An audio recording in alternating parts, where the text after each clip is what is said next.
আমাদের 7th তথাগতানন্দ Memorial lecture. যারা আজকে এসেছেন তাদের সবাইকে স্বাগত জানাই। বিদ্যা মন্দিরের পক্ষ থেকে আজকে একটু অপেক্ষা ছিলাম আমরা, কারণ মহারাজ একটা কাজে বাইরে আটকে গেছেন, চলে আসবেন আশা করা যায়। আমরা শুরু করে দিচ্ছি এবং বৈদিক মন্ত্রাচরণের মধ্যে দিয়ে আমরা আজকের অনুষ্ঠানের শুভ সূচনা করছি। আমাদের ছাত্ররা যারা মন্ত্রোচ্চারণ করবে মঞ্চে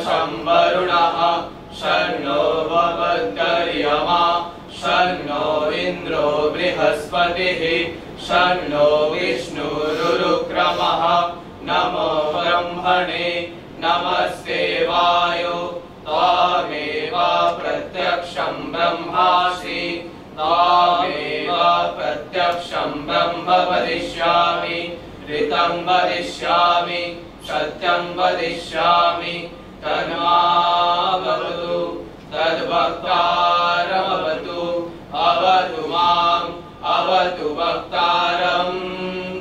ॐ शान्ति शान्ति शान्तिः।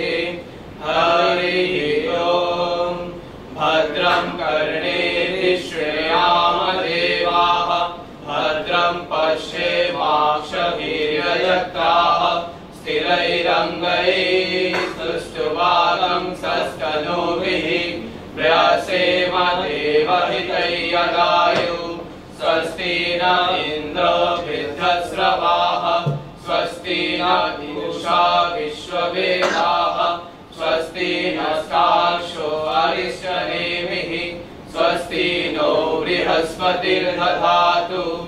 ॐ शान्ति शान्ति शान्तिः। हरिः पूर्णात् पूर्णमुदच्यते पूर्णस्य पूर्णमादाय पूर्णमेवावशिष्यते। ॐ शान्ति शान्ति शान्तिः। हरिः ॐ तत्सत्। श्रीरामकृष्ण। আমাদের অনুষ্ঠান সূচিতে ওয়েলকাম অ্যাড্রেস আমাদের অধ্যক্ষ মহারাজের দেওয়ার কথা ছিল। উনি বিশেষ একটি কাজে বাইরে গিয়ে ফিরে আসতে পারেননি ইতিমধ্যেই, সেজন্য বিভাগের এবং প্রতিষ্ঠানের পক্ষ থেকে সবাইকে আমি আজকে স্বাগত জানাচ্ছি এখানে। আজকে এখানে যারা এসছেন মূলত তারা যে মানুষটির কথা শুনতে এসছেন তারা অনেকেই, বেশিরভাগই ওনাকে ক্লাসে পাননি। আমার সৌভাগ্য যে আমি ওনাকে ক্লাসে পেয়েছি, প্রেসিডেন্সি করেছি, এটা অত্যন্ত গর্বের বিষয় আমার কাছে। এবং স্যারের কথা শুনে, অর্থাৎ স্যারের কথা শুনতেও একই ক্লাসে আমরা বসতাম, যদিও আমি ততটা পড়ুয়া ছিলাম না। স্যারের সঙ্গে গাড়িতে আসার সময় কথা হচ্ছিল। স্যারের ছাত্রছাত্রী অপরাজিতা এবং ভাস্কর বন্ধু মানুষ, আমরা একসময় ক্লাসে স্যারের থেকেছি একই সঙ্গে, তারা আজকে এখানে এসছে। এছাড়াও সব থেকে বড় কথা যেটা হচ্ছে স্বাগত জানাতেই হয় স্যারকে। স্যার এত সময় বার করে নিয়ে আসার জন্য। স্যার কিন্তু খুব ব্যস্ত মানুষ, এখনো লিখে চলেছেন। স্যার সম্পর্কে পরে দু এক কথা বলতেই হয়, তখন আমি বলবো যে স্যার নিজের সম্পর্কে কি বলতে বলেছেন এখানে। আর গাড়িতেও দু এক কথা সেইভাবে বলছিলেন। আজকে স্যারকে প্রণাম জানাই, প্রফেসর প্রশান্ত রায় পিআর আমাদের সবার কাছে। আজকে 7th ইয়ার হয়ে গেল, এই গত 6 বছরের নির্বাচন নিয়ে 7th ইয়ার এই স্বামী তথাগতানন্দ মেমোরিয়াল লেকচার, সেটি ইনস্টিটিউট করেছেন এবং আমাদের ডিপার্টমেন্টের সৌভাগ্য। যে আমাদেরকে তিনি মনে করেছেন সুযোগ্য, সেই মানুষটিকে তিনি বিদ্যামন্দিরেরই প্রাক্তনী এবং প্রেসিডেন্সি কলেজে আমাদের মাস্টারমশাই ছিলেন স্ট্যাটিস্টিক্সের প্রফেসর বিশ্বনাথ দাস স্যারকে স্বাগত জানাই। এরা 3 বন্ধু এখানে। আজকে যেমন আমার 2 বন্ধুর সঙ্গে অনেকদিন পর আবার দেখা হচ্ছে, পিয়ার স্যারের সঙ্গে তার 2 বন্ধুর সঙ্গে আবার অনেকদিন পর দেখা হচ্ছে। লং টাইম ফ্রেন্ডস স্যার আমাকে জানালেন যখন আমি বললাম যে ওখানে ইনি থাকবেন। আর ইনি থাকবেন আমাদের ইতিহাস বিভাগে ছিলেন উনি মাস্টারমশাই মানুষ। আমি যখন জয়েন করি আমার সুযোগ হয়েছিল কিছুদিন ওনার সঙ্গে চাকরি করে কাজ করার এখানে। প্রফেসর নিত্য নিরঞ্জন কুণ্ডু ইতিহাসের স্যার, স্বাগত আপনাকে। এছাড়া অন্যান্য বিভাগ থেকে একটু কথা বলতেই তারা রাজি হয়ে গিয়েছিলেন তাদের স্টুডেন্টসদের এখানে পাঠানোর জন্য। আজকে অনেকগুলো ইভ্যালুয়েশন চলছে ইন্টারনাল, তা শেষ করে অনেকেই ইতিমধ্যে চলে এসেছেন, অনেকে আসবেন।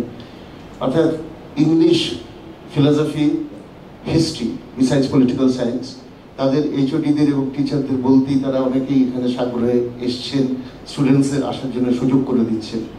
তাদের কাছে নিশ্চয়ই আমরা ধন্যবাদ জানাবো। তাদেরকে স্বাগত জানাই আজকে যারা এখানে আমাদের ডিপার্টমেন্টের পক্ষ থেকে আছেন। এবং আমাদের এক ছোট ভাই, একটু আগে তার সঙ্গে দেখা হলো, ডক্টর ভট্টাচার্য, উনিও কিন্তু আজকে এসেছেন স্যারের কথা শুনে, স্যারের কথা শুনতে। এই কয়েকটা কথা বলে আমি স্বামী তথাগতানন্দজি সম্পর্কে কিছু আমরা শুনতে চাই, জানতে চাই। তাই অনুরোধ করব প্রফেসর বিশ্বনাথ দাসকে কিছু বলার জন্য তথাগতানন্দজি সম্পর্কে। নমস্কার। মঞ্চে উপবিষ্ট বন্ধুবর অধ্যাপক প্রশান্ত কুমার রায়, আমার দীর্ঘদিনের সহকর্মী এবং ভালো বন্ধু, এই সভায় উপস্থিত বিদ্যামন্দিরের রাষ্ট্রবিজ্ঞান এবং অন্যান্য বিভাগের অধ্যাপক, ছাত্র, প্রাক্তন অধ্যাপক এবং আরও যারা আজকের এই স্মারক বক্তৃতা উপস্থিত হয়েছেন, প্রত্যেককে যথাযথ সম্ভাষণ জানিয়ে আমি স্বামী তথাগতানন্দজি যার স্মৃতিতে আজকের এই বক্তৃতা, তার সম্বন্ধে 2-4টি কথা বলবো, ইন্দ্রাশিস যেমন অনুরোধ করেছে।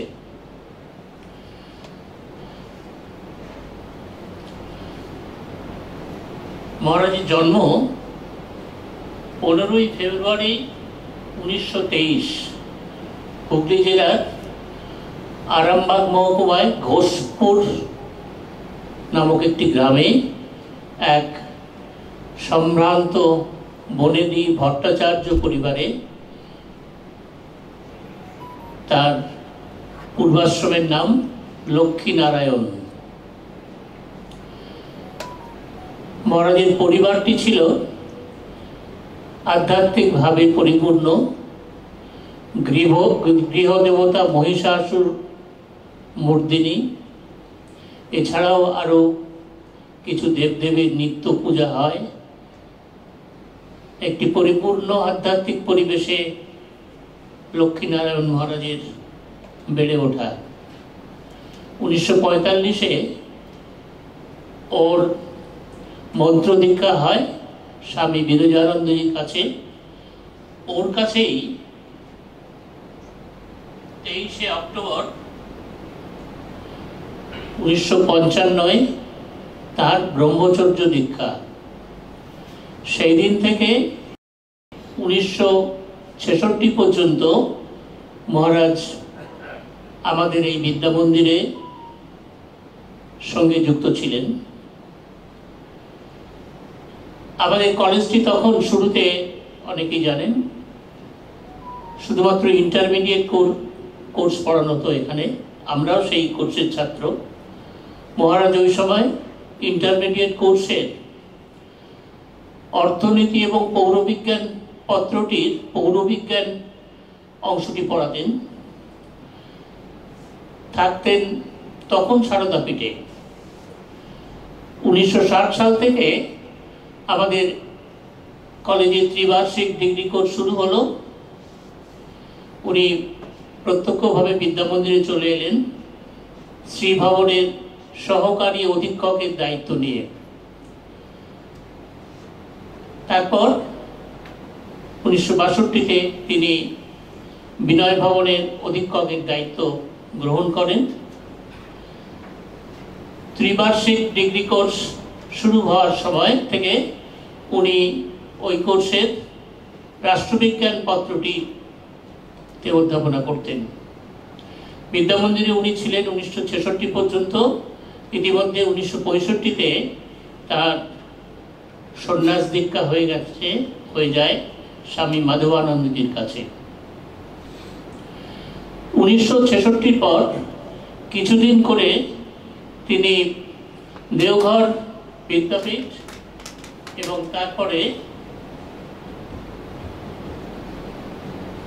তারপরে চেন্নাইয়ের রামকৃষ্ণ মিশন স্টুডেন্টস হোম মাইলাপুরে ছিলেন অল্প কিছুদিন করে।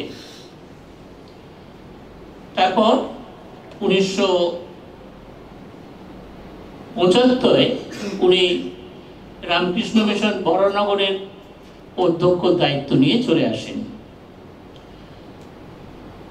15 ফেব্রুয়ারি 1977 তাকে চলে যেতে হয় নিউ ইয়র্কের বেদান্ত সোসাইটিতে, যেটি প্রতিষ্ঠা করেছিলেন স্বামী বিবেকানন্দ নিজে। এবং ওই বছরেরই তখন যিনি অধ্যক্ষ ছিলেন তার সহকারী হিসেবে, এবং ওই বছরেরই 18 নভেম্বর থেকে, অর্থাৎ 1977-এর 18 নভেম্বর থেকে তিনি ওই কেন্দ্রের অধ্যক্ষের দায়িত্ব গ্রহণ করেন। প্রায় 39 বছর ওই দায়িত্বে তিনি বৃত ছিলেন। অত্যন্ত দক্ষতার সঙ্গে সে দায়িত্ব পালন করেছেন। 25 জুন 2016 তার দেহাবসান এর সময় পর্যন্ত।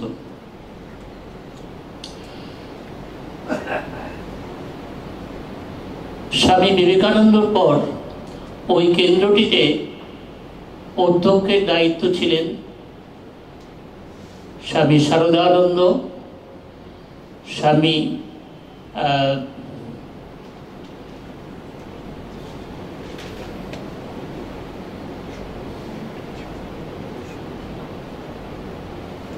অভেদানন্দ, স্বামী বোধানন্দ এবং স্বামী পবিত্রানন্দজির মতো মহারথীরা। অপেক্ষাকৃত অনভিজ্ঞ এই মহারাজ, আমাদের এই তথাগতানন্দজি, অত্যন্ত দক্ষতার সঙ্গে, অত্যন্ত সাফল্যের সঙ্গে বেদান্ত এবং ভারতের আধ্যাত্ম সংস্কৃতি সম্বন্ধে পাশ্চাত্যবাসীদের আগ্রহ, কৌতূহল এবং শ্রদ্ধা জাগিয়ে রাখতে সক্ষম হয়েছিলেন। এবং এই সূত্রে তার উপর রাখা সংঘ কর্তৃপক্ষের যে আস্থা, তার পূর্ণ মর্যাদা তিনি দিয়েছিলেন। মহারাজের আগ্রহের পরিধি ছিল বিশাল, সেই মাপে পড়াশুনো, তার কলমও ছিল স্বর্ণপ্রসূ। তিনি ইংরাজিতে 22খানি মূল্যবান গ্রন্থ রচনা করেছেন। সবকটিতেই বৈদগ্ধ্য এবং তন্নিষ্ঠ গবেষণার স্বাক্ষর রেখে গেছেন তিনি। এর মধ্যে journey of the Upanishad to the west, এই গ্রন্থটির দীর্ঘ ভূমিকা লিখে দিয়েছিলেন আশীর্বাণী হিসেবে Swami Ranganathanandaji Maharaj. Vedanta society of New York এর সার্ভে এই গ্রন্থটির দীর্ঘ ভূমিকা লিখেছিলেন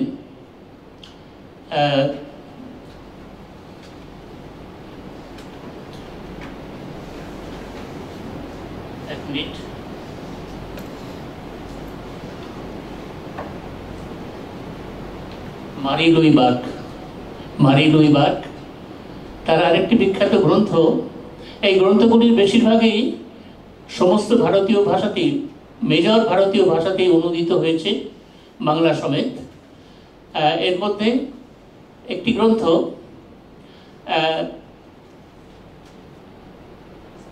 relief of tension, anxiety and depression by spiritual life, গ্রন্থটি কয়েকটি ভারতীয় ভাষা ছাড়াও স্প্যানিশেও অনুদিত হয়েছে। আমার নিজের সৌভাগ্য হয়েছে মহারাজের 4টি ইংরেজি গ্রন্থের বাংলায় অনুবাদ করা। মহারাজ একজন আদ্যোপান্ত মানব দরদী, সংবেদনশীল, আদর্শবাদী এবং আবেগপ্রবণ মানুষ ছিলেন, এবং তিনি তার এই গুণগুলি সঞ্চারিত করতে পারতেন তার সংস্পর্শে আসা ছাত্র ও যুবকদের মধ্যেও। বিদ্যা মন্দিরকে এবং দেশকে তিনি অসম্ভব ভালোবাসতেন। বিদেশে বসেও তিনি এদেশের সম্বন্ধে সমস্ত খুঁটিনাটি খবর রাখতেন। অনেক সময় দেখে অবাক হয়েছি, আমাদের থেকে বেশি হয়তো রাখতেন। এটা একজন সন্ন্যাসীর পক্ষে হয়তো তেমন স্বাভাবিক নয়, কিন্তু উনি তো সেই অর্থে স্বাভাবিক ছিলেন না। একটা বিশেষ বিষয় ওকে খুব পীড়া দিত, সেটা হচ্ছে এদেশের যে ক্রমবর্ধমান দুর্নীতির রমরমা, সেটা তাকে ভীষণ পীড়া দিত। ব্যক্তিগতভাবে আমি মহারাজের কিছুটা স্নেহধন্য ছিলাম, হয়তো আরো অনেকেই ছিলেন। বিদ্যামন্দির পর্বের পর তার সঙ্গে আমার যোগাযোগ ছিল সাক্ষাতে, পত্রে, টেলিফোনে, ইমেলে, নিয়মিতভাবে। যখনই বেলুড় মঠে আসতেন, অন্তত একবার আসতেন আমাদের বেলুড়ের বাড়িতে, সেখানে মিলিত হতেন আমাদের সহপাঠীদের সঙ্গে, নানা প্রসঙ্গ করতেন। আমারও সুযোগ হয়েছিল 1984-তে একবার ওর কেন্দ্রে, নিউ ইয়র্কে ওর কেন্দ্রে গিয়ে কয়েকটা দিন কাটিয়ে আসা। এই কটা কথা বলেই মহারাজের প্রতি আমাদের শ্রদ্ধা জানিয়ে আমরা আসুন এবার মনোযোগ দিই ওর স্মৃতিতে আয়োজিত আজকের বক্তৃতাটির উপর। নমস্কার।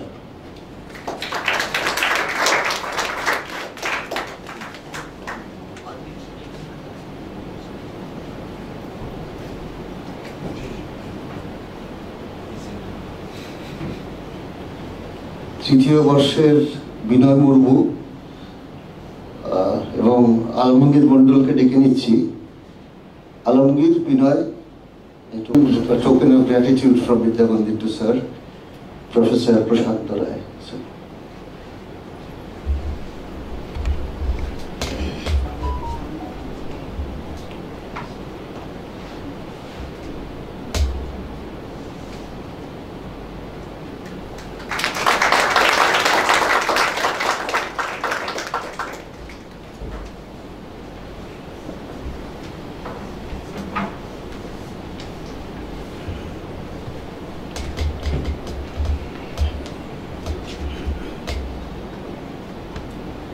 Introducing the speaker, এইভাবে লেখা আছে এখানে। আজকের এই প্রতিবেদনটিতে অনেক প্রাচ্য এবং পাশ্চাত্যের বিষয় উঠে আসবে, সেই জন্য বাইলিঙ্গুয়াল মোডেই আমরা যাব, সেইভাবেই আমরা চিন্তা ভাবনা করে যাচ্ছি। আমি একটা ছোট্ট লেখা লিখেছিলাম, by way of introduction of my teacher, PR. That's how generations of students have known Sir Professor Prashant Rai. An alumnus of Presidency College, Sir taught political science since the 60s, having joined Presidency in 1977. When the Department of Sociology was opened, Sir headed both the departments and taught simultaneously at Calcutta University, and is currently Professor Emeritus in Sociology, Presidency University, and also honorary visiting fellow at IDSK. স্যারের ICSSR এর post doctoral যে ফেলোশিপটা, সেটা খুব pertinent, খুবই প্রাসঙ্গিক বর্তমান প্রসঙ্গে। সেটা হচ্ছে যে the post colonial Indian state and conflict management. Sir has been associated with the ISI Kolkata and the National Knowledge Commission of India for long. Sir যে doctoral research সেটা হচ্ছে role of the family in political education of the young in the family. Role of the family in the political education of the young in the family. স্যারের কাজের জায়গা, এছাড়াও MPhil পিএইচডির বহু নানান জায়গায় নিয়ে উনি কাজ করিয়েছেন সুপারভাইজার হিসেবে। তার পড়ানোর জায়গাগুলো যেভাবে ডোমেনে আছে, teaches everyday sociology, development studies, political sociology, economic sociology, qualitative research methodology.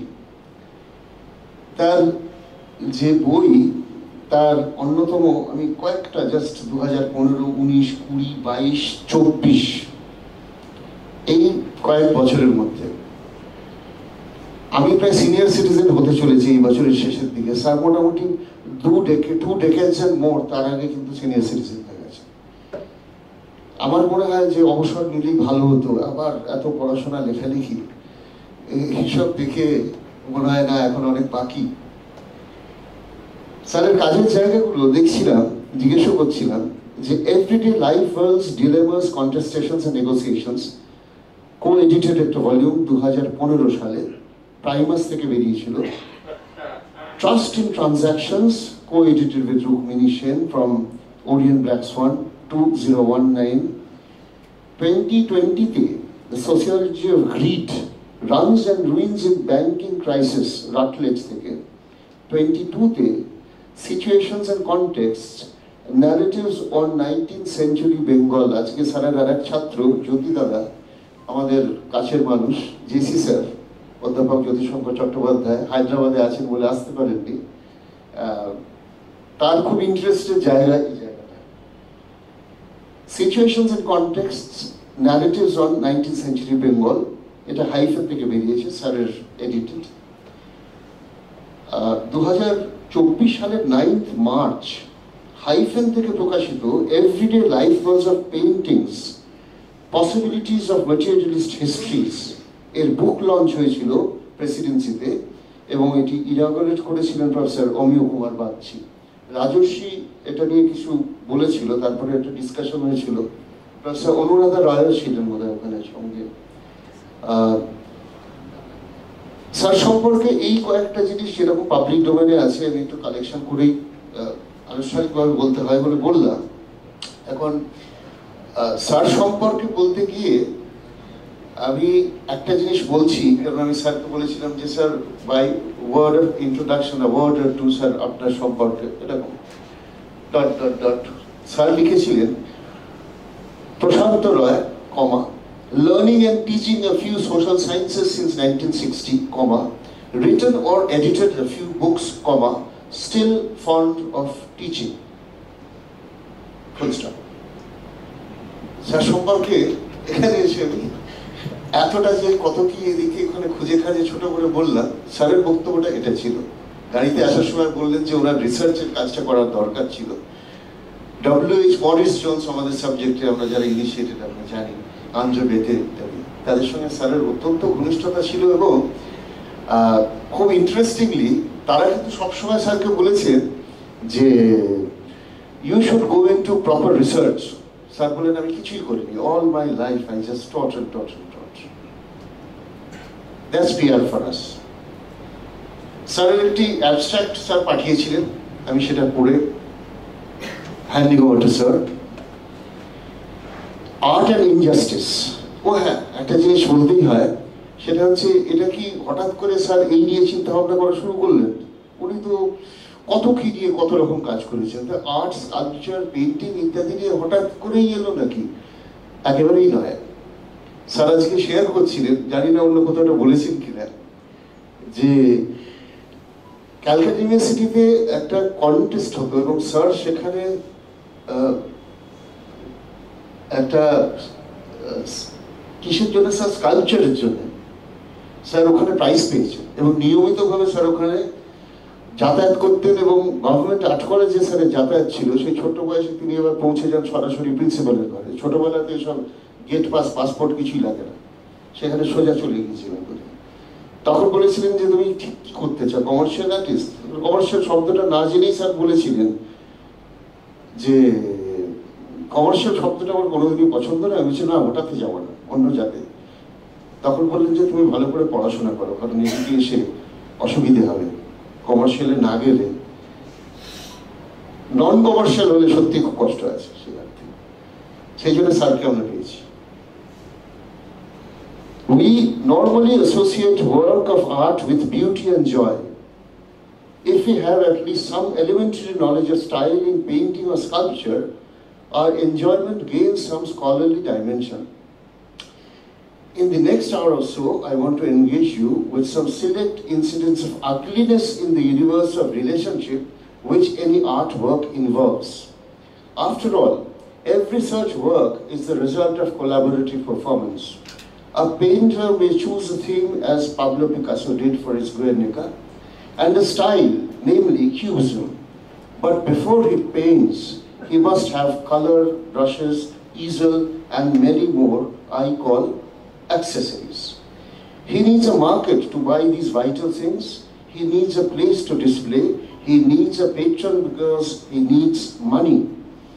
These are the sights and moments of injustice being inflicted by the powerful and the rich, within brackets, emperors, kings, aristocrats, corporates, buyers of paintings, bracket close. There are a few horror stories too.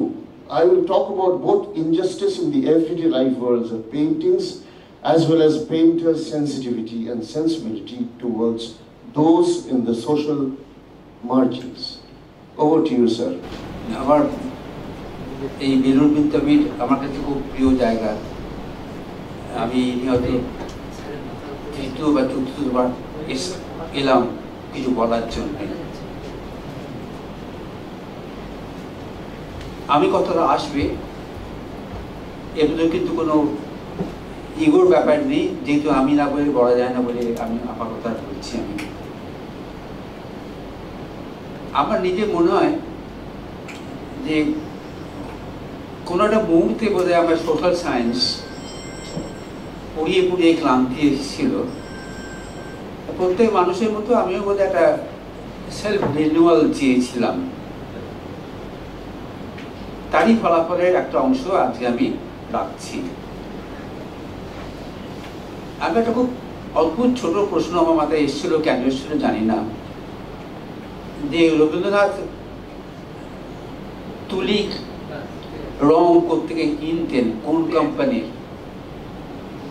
এই প্রশ্নটা করতে একজন বিখ্যাত artist তিনি আমাকে বললেন, কোম্পানির নামটা বললেন।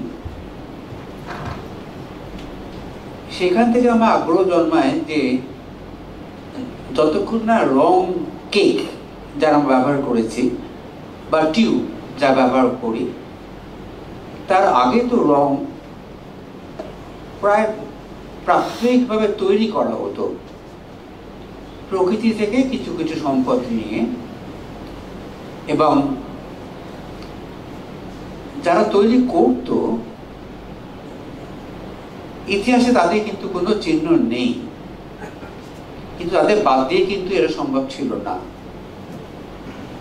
তখন থেকে আমার এই এনকোয়ারিটা একটা মরাল টার্ন নিতে শুরু করে। তখন আমার মনে হয় যে এ তো ভারী অন্যায়, কেন এটা হবে? কারণ ফুল, ফল, কীট পতঙ্গ,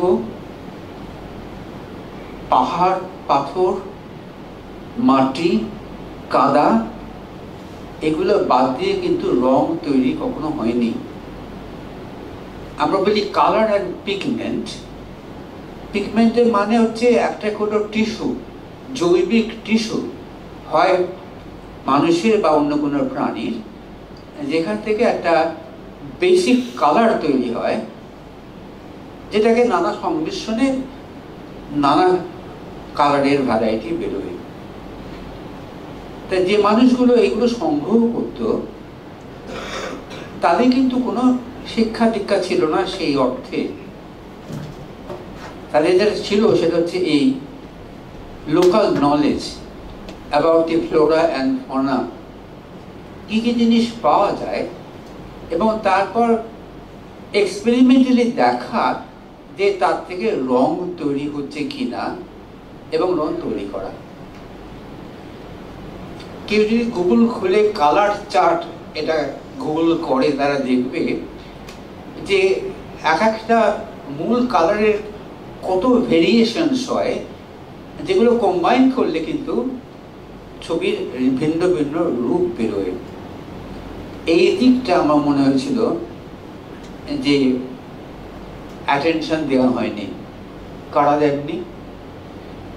তাদের একটা গালভরা নাম আছে, সোশ্যাল হিস্টোরিয়ানস অফ আর্ট, অর্থাৎ শিল্পের সামাজিক ইতিহাস যারা রচনা করেছেন, যারা পড়ান এবং যারা বহু মূল্যবান গ্রন্থ লিখেছেন। তা আমি দেখলাম তাদের সমস্ত লেখাতে ভারতের শিল্পকে জাতীয়তাবাদী দৃষ্টিভঙ্গি থেকে দেখা হয়েছে, কিংবা ধর্মের দিক থেকে। তা আমি বললাম, এবং যারা স্বাভাবিক স্বতঃসিদ্ধ, কোনো শিল্পী কোনো শিল্প ভাবনাকে যদি ক্যানভাস বা কোনো সারফেসেতে আঁকতে চায়, যদি কোনো পাথরে খোদাই করতে চায়, সেই শিল্পকর্মের যতই মাহাত্ম্য হোক সেটা কখনোই সম্ভব হতো না যদি না তাদেরকে কতগুলো জিনিস যোগান দেয়া হতো।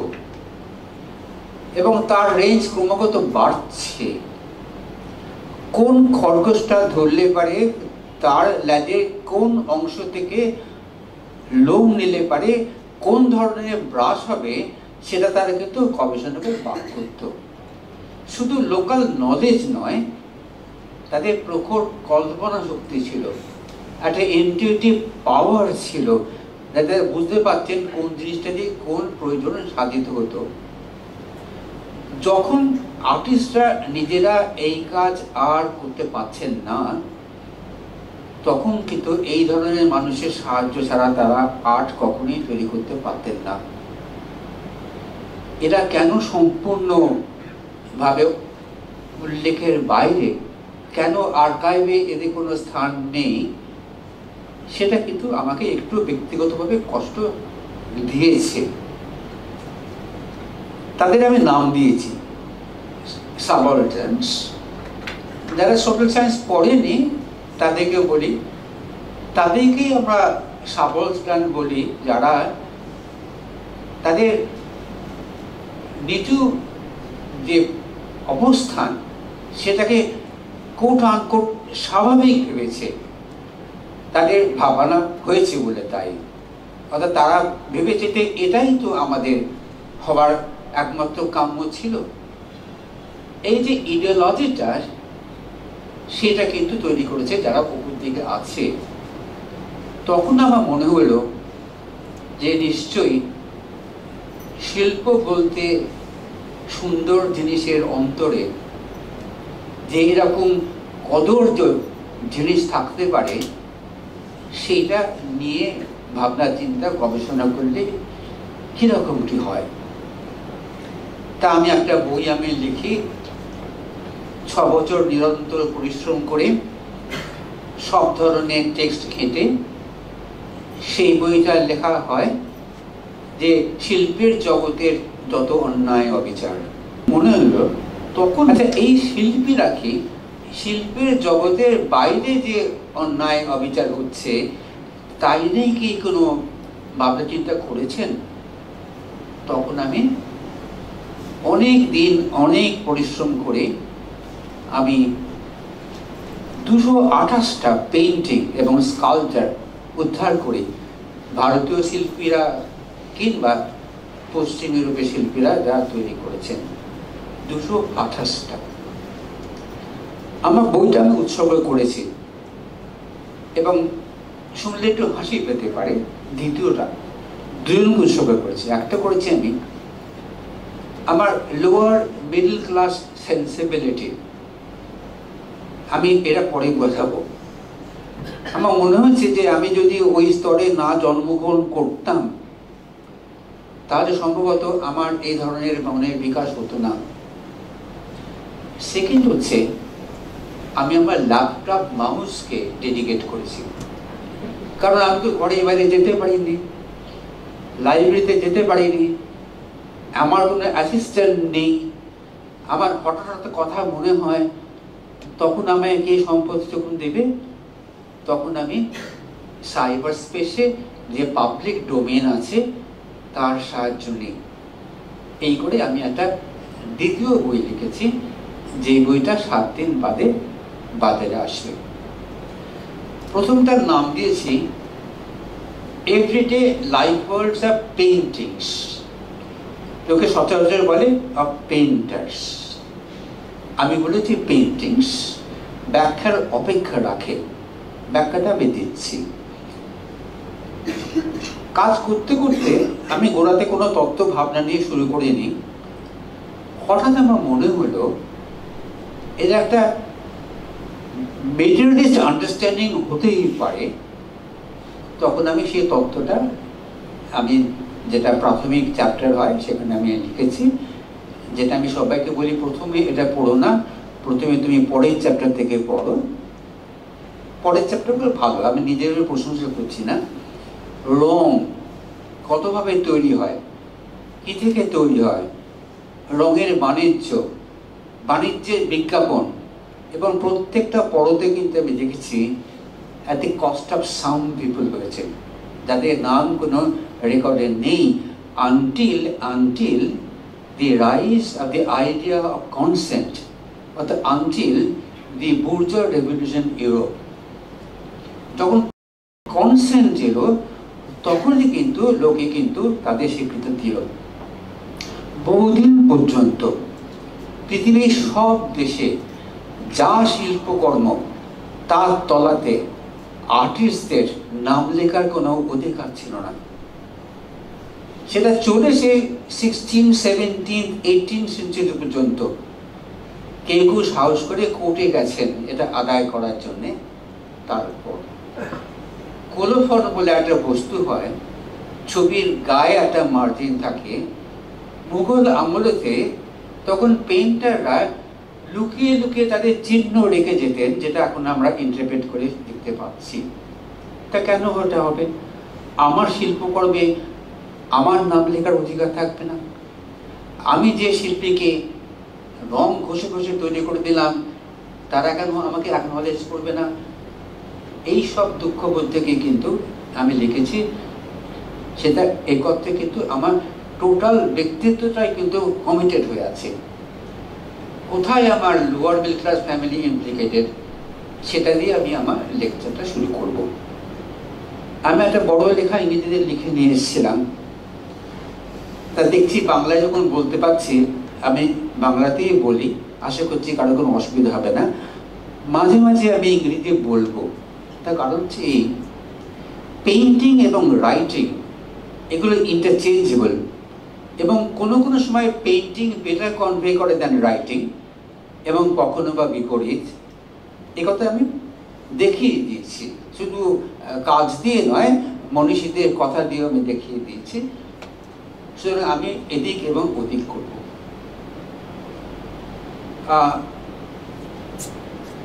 এইখানেতে এসে আমি যে লেকচার দিচ্ছি, আমার ভয় ছিল এই লেকচার তো স্পিরিচুয়াল লেকচার নয়, সেজন্য আমার একটু দুশ্চিন্তা ছিল। আশা করছি এটা নিয়ে কেউ কিছু মনে করবে না।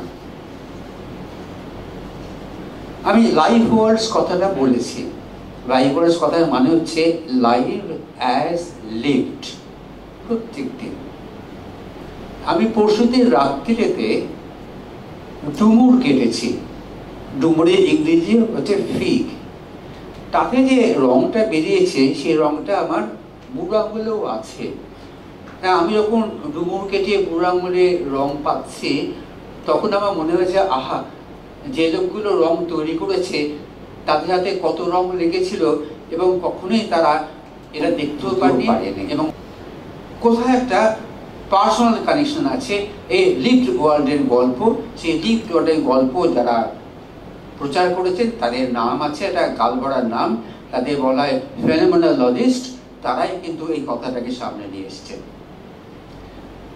কেন পেইন্টার করলাম না পেন্টিং করলাম, তার ব্যাখ্যাটা হচ্ছে এই যে কোনো শিল্প কিন্তু একার হাতে হয় না। এতক্ষণ ধরে তাই বলছিলাম।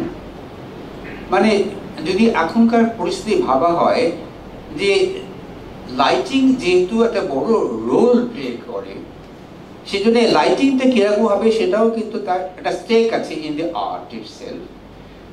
খুব মজার জিনিস, পরিধিটা ক্রমাগত বাড়ছে এবং পরিধিটা বাড়ছে in the process of making a painting, not in the outcome. আউটকামটা দেখতে ভালো লাগে, স্টাইলটা ভালো লাগে, তার নামটা জানি বা না জানি। এবং যত তাবড়ো তাবড়ো সোশ্যাল হিস্ট্রি অফ আর্ট হয়েছে সবটাই কিন্তু ফোকাস হয়েছে অন স্টাইল, রাইট?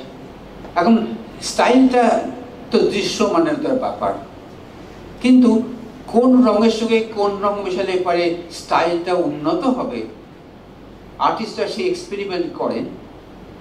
ইজিলি রং থাকে, ডালা ডালা রং থাকে, এবার কোন একটা অ্যাসিস্ট্যান্ট রঙগুলোকে মিলিয়ে মিলিয়ে শেডস তৈরি করে, তাকে দেখায়, তার যদি পছন্দ হয় সেটা তিনি লাগান, যদি পছন্দ না হয় তিনি লাগান না। এটা কি সেন্স সাংঘাতিক। অবন ঠাকুর মুঘলদের পেন্টিং আঁকার একটা কন্ট্যাক্ট পেয়েছিলেন, ছবি আঁকছেন। এক দেখা গেল যে গালে দিয়ে বসে আছেন, আঁকাটা শেষ হচ্ছে না।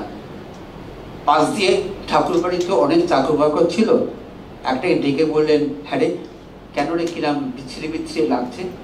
সে বলল, তুমি না ওই ক্যানভাসের কর্নারে ওই যে শ্যাডো ম্যানটা এঁকেছো ওটা তো উড়িয়ে দাও না। উনি উড়িয়ে দিলেন এবং ছবিটা তারপর তার কাছে পূর্ণ হলো। বেসিক পয়েন্ট হচ্ছে যে যারা লোয়ার ডাউন তাদের কোনো এস্থেটিক সেন্স নেই, কে বলেছে, রাইট? এই ঘটনাটা তো আমি ইনভেন্ট করিনি, এটা আমি বই থেকে পড়ে জেনেছি। তা পেইন্টার তো লিখলে পারে তাদের বায়োগ্রাফি নিয়ে লেখা জরুরি দরকার খুব, কিন্তু পেইন্টিং লিখলে পারে এক গাদা লোক যারা যুক্ত হয়ে আছে তাদের নিয়ে, তাদের বাদ দিয়ে হতো না, সেটা হতো না, সম্ভব হতো না, তাদেরকে আনা যেতে পারে। সেই জন্যই কিন্তু আমি এই ঘটনা করেছি। আমি এবার মনে হয় আমার তো সময় হয়েছে, তুমি অবশ্য বেশ, তুমি প্রথম স্লাইডটা লাগবে। এই স্লাইডটাতে যেটা আছে, যেটা আছে injustice in the world of art, তার হিসেবে আর্টিস্টের নাম কেশব দাস, সময় লেখা আছে। আমি আবার বলি, সময় লেখাটা খুব জরুরি, তাতে তুমি একটা সময়ের পরিপ্রেক্ষিতটা বুঝতে পারো। তার একটা গাল ভরা কথা হচ্ছে টেম্পোরালিটি, তুমি টেপটা পাবে, বুঝতে পেরেছো, অ্যাটিটিউড টু টাইম এটসেট্রা। তিনি গেছেন নিজেকে নিয়ে, ইনি আকবর তার শৌখিন ফ্যালকনকে নিয়ে তিনি খেলা করছেন, তার পিছনে একজন এসছেন একটা কিছু আবেদন পত্র নিয়ে, এবং পেইন্টার যিনি এখন রেটেড হয়ে গেছেন, রাইট? আমার যে প্রথম বইটা তার পেছনে এরকম রেটেড পেইন্টারের আমি ছবি দিয়েছি, বাট ইউরোপিয়ান যদিও। তিনি রাজাকেও একটা পিটিশন দেবেন, তিনি চাইছেন বেঁচে থাকার জন্য যা লাগে তিনি চাইছেন, এবং তার জন্যে তাকে লাঠি দিয়ে মারা হচ্ছে, রাইট? এই ছবিটা কিন্তু রিয়েল, আমার তৈরি নয়, আমি তৈরি করতে পারলে ধন্য হয়েছে, আমি বুঝতে পেরেছি, আমার তৈরি নয়, কিন্তু this is how you write an autobiography. যে অটোবায়োগ্রাফি তুমি লিখতে পারছো না, তোমার সাহস নেই বলে, সেই অটোবায়োগ্রাফি লিখছো তুমি পেইন্টিং এতে, অর্থাৎ তুমি রেকর্ড করছো। এবং এখানে বিশ্বনাথ বাবু আছেন, পরিসংখ্যানের লোক, কিন্তু সব রিসার্চারদের কাছে problem, how much is sufficient two draw an inference. এই ক্ষেত্রে কিন্তু এরকম ছবি তো অনেক পাওয়া যাবে না। আমি অবশ্য 228টা ছবি সংগ্রহ করেছি, সেই যদি কেউ বইটা খুলে কখনো দেখে কখনো, তাহলে ছবিগুলো দেখতে পাবে। আমি এটা নিয়ে আর কিছু বললাম না, আশা করছি যে যদি কেউ কিছু প্রশ্ন করে তখন আমি বলার সুযোগ পাবো বা বলবো।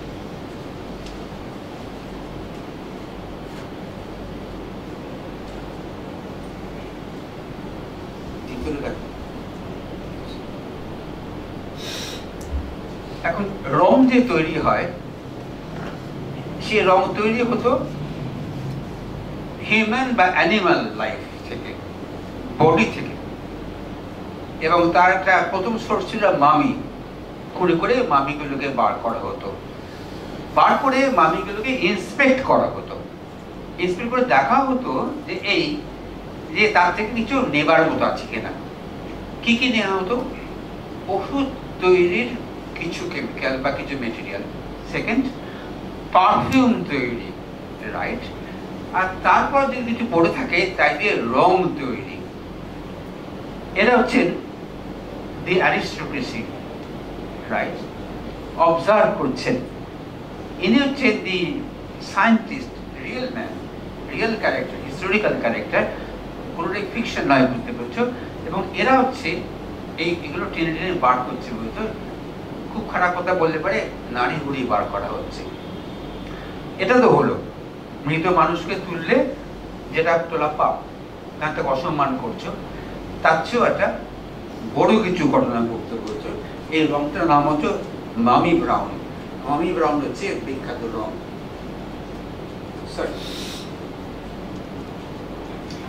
এবার পড়ি, হ্যাঁ, ইংরেজিতে পড়ি। More horrifying is how paint was made out of people. এবারে they take a captive Moor, মানে আফ্রিকান মুসলিম গরিব লোক, of the best complexion, গায়ের রং খুব ভালো, কালো অবশ্যই। After long dieting, বেশ কিছুদিন খাইয়ে, and medicining, ভালো ভালো ওষুধ খাইয়ে, একদিন রাত্রিরে সেরকম ঘুমোচ্ছে, তার মাথাটা কেটে ফেলা হতো। কেটে ফেলার পর একটা ধারালো কিছু দিয়ে সমস্ত শরীরের উপর ক্ষত করা হতো, এবং সেইখানে দেওয়া হতো সবচেয়ে ভালো মশলা। তারপর তাকে একটা কাপড়ে এবং খড়ে দিয়ে মুড়ে ফেলে রেখে দেওয়া হতো কিছুদিনের জন্যে মাটির তলাতে, ময়েস্ট প্লেসেসে। এরপর কিছুদিন যাবার পর তাকে তুলতো, removing the cloth and hair, hanging up in the sun, whereby the body resolved a substance like a pure balm. তাকে আমরা যেরকম জামা কাপড় শুকোতে দিই, টাঙিয়ে দেওয়া হতো, সেখান থেকে টুপ টুপ টুপ করে যেটা পড়তো সেটাই হচ্ছে মামি ব্রাউন, রাইট। সেই মামি ব্রাউনকে প্যাক করে বিক্রি করা হতো, রাইট। এটা গেল বিদেশে, বুঝতে পেরেছ? এই মামি ব্রাউন রং ব্যবহার করে কি কি ছবি আঁকা হয়েছে তার একটা আমি স্যাম্পল জোগাড় করেছি। এই যে ছবিটা বিখ্যাত ছবি, এবং এটা হচ্ছে আমাদের সিম্বল অফ ফ্রিডম, ভারত বিপ্লবে আমরা প্রায় খেলাম করি। এই ছবিটা আঁকা হয়েছিল মামি ব্রাউন দিয়ে। দেখো কন্ট্রাডিকশন, দেখো ফ্রিডম এবং আনফ্রিডম কি করে একই সঙ্গে লিপ্ত হয়ে আছে।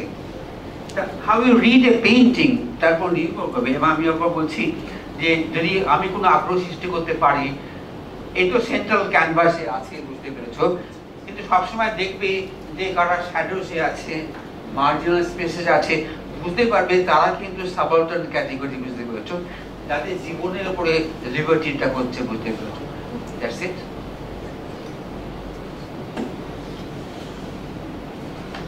এই ছবিটা কিরকম সুন্দর না, কিরকম জল জল করছে, একটা গৃহস্থ জীবনের ছবি।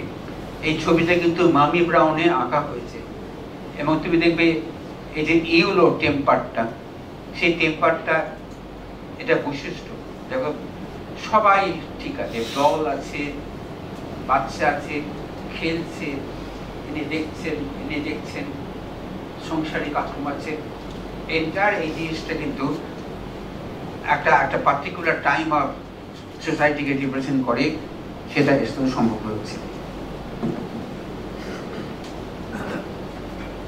এরপর আসি আমার দেশে মুঙ্গেরেতে একটা প্র্যাকটিস ছিল, গুরুকে কিছু না খাইয়ে শুধুমাত্র আমের আঁটির শুকনোটা খাওয়ানো, আর কিচ্ছুটা না করলে পারে সে এগুলো ইউরিন করতো। সেই ইউরিনটাকে ধরে একটা করে ডাস্ট করতো, ডাস্ট করার পর তাকে বলতো ইন্ডিয়ান ইয়েলো বা ইন্ডিয়ান পিউরি, বুঝতে পারতো, ইয়েলো রং তৈরি হতো এবং সেটা ইউরোপে এক্সপোর্টেড হতো unless it was until it was found out by a Bengali gentleman. এবং তার জন্য এটা ব্রাউনও এখন দরকার, এখন তো টিউব কালার এসে গেছে বা কেমিক্যাল কালার এসে গেছে, মামি আর দরকারটা নেই। তাতে আঁকা হয়েছে এই ছবিটা, একটা নদীর মুখ, রাইট? লুক দি ইয়েলো মিনিটস, রাইট? এই পরেরটা দেখো তুমি, ভ্যান গগের বিখ্যাত ছবি দি স্টারি নাইট, রাইট? আদালপুর ছবির যে বিশ্লেষণ, তাদের একটা তুমি দেখবে তোমার কম্পিউটারেতেও আছে, ডেস্কটপেতে আছে, যে পার্টস অফ দি ছবিকে তুমি হাইলাইট করতে পারো, রাইট? এবং তুমি দেখবে অনেক জায়গায় পাবে এইটুকু দেখানো হচ্ছে, যাতে এই ইয়েলোটা আরো বেশি প্রমিনেন্ট হচ্ছে। সেই ইয়েলোটা সোর্স হচ্ছে ক্রাউড, কারণ গুরুটার অসম্ভব কষ্ট হতো এবং সেই শেষমেশ কিন্তু মারা যেত, বুঝতে পারছো? ওকে, তা আমি আশা করছি যে আমার মুড অফ দি লেকচার আমি বোঝাতে পেরেছি। আমি আর ছোট্ট দুটো কথা বলে আমি শেষ করে ফেলবো। হ্যাঁ, অজন্তা তৈরি হয়েছে। দেখা গেছে যে অজন্তা তৈরি করতে কত রকমের প্লাস্টার লাগাতে হতো দেয়ালেতে আগে, তারপরে সারফেসটা রেডি হতো এবং সেই প্লাস্টারের মেটেরিয়ালটা অনেক দূর থেকে কিন্তু বহন করে নিয়ে আসতে হতো এবং আবার সেই অনামী লোকগুলি কিন্তু সেইগুলোকে বহন করে নিয়ে আসতো। বহন করে নিয়ে এসে কিন্তু অজন্তা সম্ভব হয়েছে, বুঝতে পারছো? আমি আবার বলছি, নামটা কেন থাকবে না, স্বীকৃতি কেন থাকবে না, that is the whole moral point. এবার ইংরেজি বলছি, এটা আমাদের দেশ নিয়ে নয় আর। Whether measured in handfuls of marine gastropods, snails, পিঠটা একটু শক্ত থাকে না, তার যে পিঠগুলো সেগুলো পুড়িয়ে, of bushels of parasitic bugs, countless organisms have been called upon over time to give up their bodies for art. এটা জানতেও না এই পোকামাকড়গুলো, কীট পতঙ্গগুলো, যে তাদের জীবন শিল্পের জন্য নিয়োজিত হচ্ছে। এবং যারা সংগ্রহ করত তারা জানতো, কিন্তু তাদের কিছু করার ছিল না। Tiny insects gathered in antiquity around the Mediterranean and Mesoamerica, whose carapaces had upper shells, were crushed to yield vivid carmine for the painter's palette. Such creatures were far from ready at hand, and the labor and expertise involved in gathering them and then processing their remains into dye stub and pigment made them as valuable in their day as precious metals or jewels. এটা হতো, একটা কাপড় তৈরি হতো, সেই কাপড় দিয়ে slave ট্রেডের payment হতো। সেই কাপড় যাদের দখলে ছিল, সেই পেমেন্টের মাধ্যমে একটা বাঙালি ছেলে, রাইট, সে কিন্তু ইউরোপে চলে গেল একটা বারবার সার্ট করবে, বুঝতে পারছো? তার ছবি আমি অ্যাবজর্ভ করছি, রিয়েল থিং, বুঝতে পারছো, রিয়েল থিং। এবং আমি একটা টেস্টিমনি পেয়েছি from a very famous German art historian. তিনি বলছেন যে আমি যেতাম ওই লোকগুলোর কাছে শিখতে, যে কি করলে কি রং হয়, করতে হয়। Clear case of appropriation, by the upper class and the powerful of the entire credit for a beautiful art. This is the story I wanted to place to you. এবার হচ্ছে এই লোকগুলি দেখো, পেইন্টারের স্টুডিও আছে, এই হচ্ছে গ্রাইন্ডার, যে শিলনোড়ার মতো গ্রাইন্ড করছে, রাইট? এবং গ্রাইন্ড করে সে টেস্টও করছে, এ রেডি করছে একটা ইজেল, এ ছবি আঁকছে, and he probably is the client of a particular painting. তখন তো পোর্ট্রেট খুব আঁকা হতো, এরপরে একটা বড় এসে গেছে। Thank you very much. এই ছবিটা দেখো তুমি, একই ছবি, এটা আমার বইয়ের কাভারে আছে, প্রথম বইয়ের কাভারে আছে। এই যে তেল, কার্মিন তেল, এই যে ব্রাশ বোঝানো আছে, এই ঘষে ঘষে করছে, দেখো ট্রেসেস রয়েছে। এদের নাম নেই, এদের নাম নেই, অ্যাক্সিডেন্টালি কখনো না কখনো কোনো না কোনো পেন্টিংয়ে তারা এসে গেছেন। পেন্টিং তার স্থানের যে ইতিবৃত্ত বা ইতিহাস, সেটা হচ্ছে প্রথমে হচ্ছে ওয়ার্কশপ, তারপর হচ্ছে স্টুডিও। যখন স্টুডিও আসছে তখন হচ্ছে হাইট অফ ক্যাপিটালিজম, যখন ওয়ার্কশপ আছে তখন কিন্তু ফিউডালিজম। এই ট্রানজিশন হচ্ছে। তা আমি একটা ফিউডাল ওয়ার্কশপের ছবি, বিখ্যাত ছবি, দি ইনভেনশন অফ অয়েল পেইন্টিং, লেখা আছে, সালটা লেখা আছে, এনগ্রেভ করা হতো, বুঝতে পেরেছ? এই যে আফটারটা না, এই আফটারটা ভারতীয় শিল্পীরা চেপে যায়। আফটার মানে হচ্ছে এই ভদ্রলোকের কোনো কিছুর অবলম্বন করে, বুঝতে পেরেছ? আফটারটা ভারতীয় পেন্টাররা কিন্তু ভীষণভাবে লুকোয়, কিন্তু তুমি দেখবে আমি এটা আসার পর আমি খুঁজেছি, বুঝতে পেরেছ, যে যারা প্রথমেই ছুটেছেন ইউরোপেতে, তারা যে অটোবায়োগ্রাফি লিখেছেন তাতে স্বীকৃত আছে কিন্তু কোথাও নেই। পরিতোষ সেন, বুঝতে পেরেছ, গেলেন পাবলিক বিকাশের কাছে, লিখলেন অনেক কিছু, বুঝতে পেরেছ, কিন্তু তাকে অনুকরণ করতে ছবিটা আঁকলেন, সেখানে কিন্তু এই আফটারের স্বীকৃতি নেই, কিন্তু ইউরোপে কিন্তু এই আফটারের স্বীকৃতি এসছে। দেখো ট্রান্সলেশন হচ্ছে নো রাইট টু সাইন থেকে এই আফটার এসে পৌঁছেছে, কি পরিমাণ লড়াই করে কিন্তু এসছে। তুমি দেখো কত কি আছে তাদের ভিতরে। এ রং তৈরি করছে, রাইট, প্লেট, এরা এক্সপেরিমেন্ট করছে ক্যানভাসের উপর, এখানে আবার রং তৈরি হচ্ছে, বুঝতে পারছো?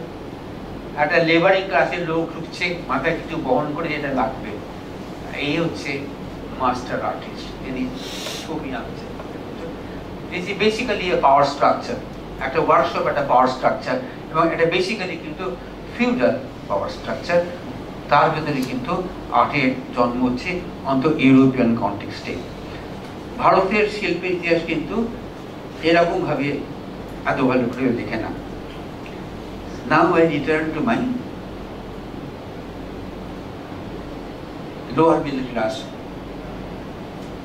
sensibility.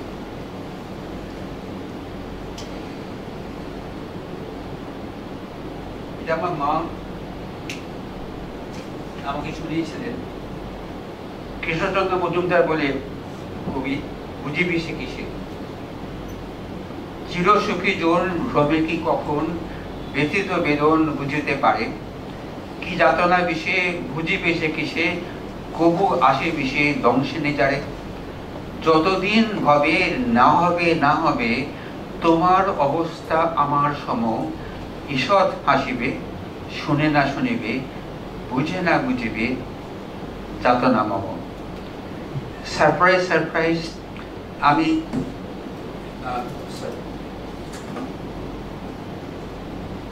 বয়সে কি দুর্বল হয়ে গেছি।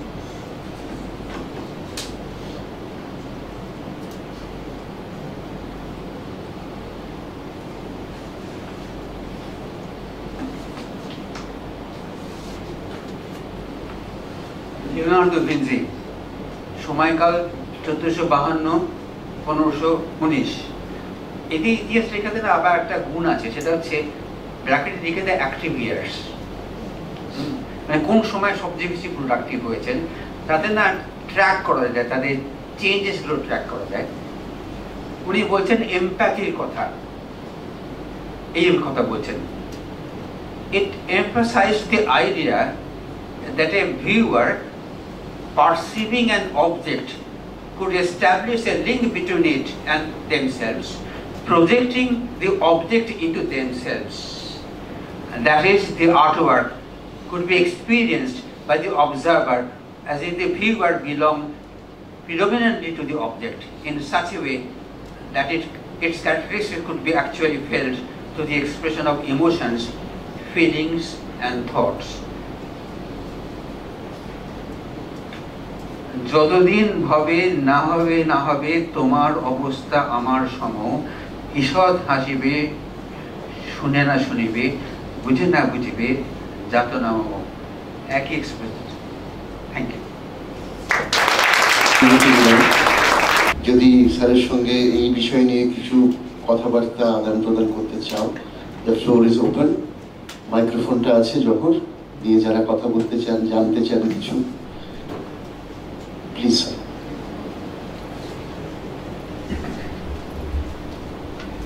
মাইক ছাড়া বলা যাবে?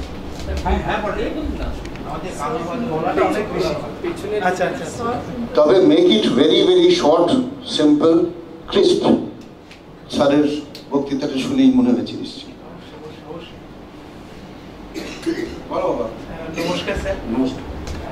আমার সৌভাগ্য হয়েছিল, আমি যখন রবীন্দ্রনাথে গিয়েছিলেন আমাদের ক্লাস নেওয়ার জন্য, সেই ক্লাসে আমার নাম বিশাল ভট্টাচার্য, ডক্টর বিশাল ভট্টাচার্য। রাষ্ট্রবিজ্ঞান বিভাগে আমি গবেষণার কাজ করেছি আর কি। এখন বর্তমানে চারদিকে ঘুরে বেড়াচ্ছি, দেখছি সবকিছু। তো আমার একটা প্রশ্ন, যেটা সাবঅল্টান্স নিয়ে আপনি বলেছেন, সেইটা নিয়েই আর কি প্রশ্ন বা মন্তব্য বলতে পারেন। যে গায়ত্রী চক্রবর্তী স্পিভাক, ওনার একটা বই ক্যান সাবঅল্টান স্পিক, মানে প্রান্তিক মানুষটাকে কথা বলতে পারে বা কথা বলে, তাদের কথা শোনা হয় না, এই বিষয় ওরিয়েন্টেড লেখা। রণজিৎ গুহ, আশিস নন্দী, ওনাদেরও লেখা আছে মানে প্রান্তিক মানুষদের নিয়ে। এই ছবিগুলো দেখে আমার সেটাই মনে হলো যে সত্যি তো প্রান্তিক মানুষের কথা কখনোই শোনা হয় না। প্রান্তিক মানুষ যে বলতে পারে, তাদের ভাষা কেউ বোঝে না।